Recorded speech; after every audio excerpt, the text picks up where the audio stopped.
Okay guys, so nandito tayo ngayon sa Polo. Pupunta tayo dito kasi kukuha tayo ng new contract. Kasi nag-recontract tayo. Hindi tayo uwi pero recontract yung kukunin natin. Tatanungin natin kung ano mga kailangan natin na dalhin o ano ang kailangan na requirements. Tatanungin natin sa loob. Okay, so nandito tayo sa reception. Mahal. Daming tao. Pwede mo nang kunin sa Pilipinas yan.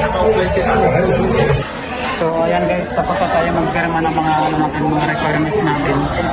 Pati yung mga passport na ikama. Yan, so babalik tayo dito sa reception para pakita natin yung natin. Tapos na natin napirmahan. Dito natin kasi mayroong pila. Okay guys, so tapos na kami kumuha ng verified contract. Okay. It's been 24 months again here in Saudi Arabia. Sarado na po. Sarado na.